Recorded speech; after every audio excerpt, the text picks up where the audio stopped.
अस्सलाम वालेकुम जी। आज मैं आपको सिखा रही हूँ मिंट के पराठे बनाना। आटा मैं गूंथ चुकी हुई हूँ।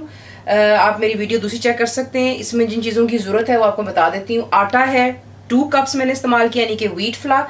बीच में मैंने मिंट इस्तेमाल किया है, आप फ्रेश भी इस्तेमाल कर सकते हैं या ड्राइड भी। 3 टेबल स्पून आपको वो चाहिए। अजवाइन आपको चाहिए 1/2 टीस्पून। उसको बीच में डालने से पहले हाथ पर थोड़ा मसल लें और बीच में डाल लें। 1 टीस्पून ऑफ सॉल्ट चाहिए होगा। 1 teaspoon of red chilli powder आपको चाहिए और आपने इसको गूंद कर आटा बना लेना है, जो मैं कर चुकी हूँ। अब नेक्स्ट मैं आपको बताती हूँ कि आपने क्या करना है। आपकी मर्जी कि आपने कितने बड़े साइज का पराठा बनाना है, तो ये मैं आपको दिखा रही हूँ कि आपने इतना बड़ा ले लें।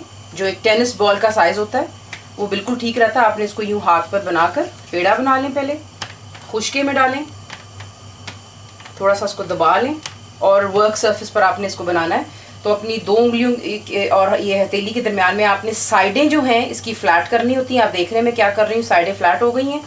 दोबारा खुशके में डालेंगे आप और यहाँ पर आप इसको क्वार्टर प्लेट जितना आप इसको पहले बेल लें। बेल लेने के बाद आपने इसके ऊपर थोड़ा सा ही ऑयल लगाना है, ज़्यादा ऑयल नहीं लगेगा। अभी थोड़ा सा ऑयल लगाएं, थोड़ा सा आपने इस पर खुशका डस्ट करना है और एक बटर नाइफ ले लें और आपने इसको मिडिल से यूं कट दे देना है। बटर नाइफ से आपने कट दे दिया, ये देख लें। उसके बाद आपने इसको एक कोन की शेप देनी है। यूं आप इसको फोल्ड कर लें, आपको गाइडलाइन मिल जाएगी। और फिर इसी तरह आपने इसको यूं रोल करते जाना है। आप देख रहे हैं इस तरह आपने इसको रोल करते जाना है। यूं रोल कर लें और उसके बाद में खुशके के अंदर में आपने इसको यूं रखकर हल्का सा दबाव देना है, ज़्यादा ज़ोर से नहीं।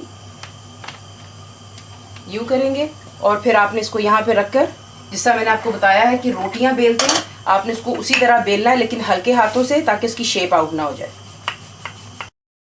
मैंने ऑलरेडी काफ़ी गर्म कर चुकी हुई हूँ और ये पराठे जल्दी जल्दी बनते जाएंगे।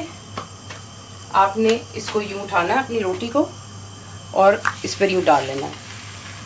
आपने जैसा पहले भी देखा हुआ है, पहले एक साइड कुक होगी, आपको नज़र आ जाएगा ये कच्चापन ख़त्म हो जाएगा, हम इसकी साइड चेंज कर लेंगे। तो इसको ज़रा एक साइड हो जाने दें, आपको नज़र आ ही रहा है, और उसके बाद दूसरी साइड चेंज कर लेते हैं। आप देख लें मैंने साइड चेंज कर ली हुई है। इन पराठों का जायका बहुत मज़ेदार होता है, ये ज़रूर ट्राई कीजिएगा।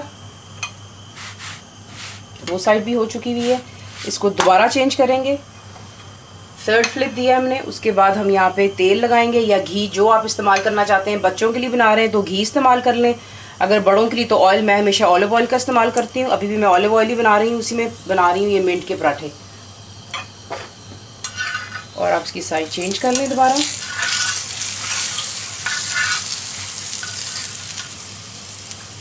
जैसे जैसे पराठा बनता जाता है आपके घर में मिंट और अजवाइन की अच्छी खासी खुशबू आनी शुरू हो जाती है। तो इसी तरह बस हमने अब यहाँ पर ऑयल लगाया है, इसको हम चेंज कर लेंगे और अगली साइड के सिर्फ गोल्डन हो जाने तक आपने इसको हल्का सा फ्राई कर लेना। तो ये रहा जी आपका मिंट और अजवाइन का पराठा। ये ज़रूर ट्राई कीजिएगा और बताइए आपको कैसा लगा, और मुझे आपके फीडबैक की बहुत ज़रूरत है, ज़रूर रिप्लाई कीजिएगा। और thank you for watching the video.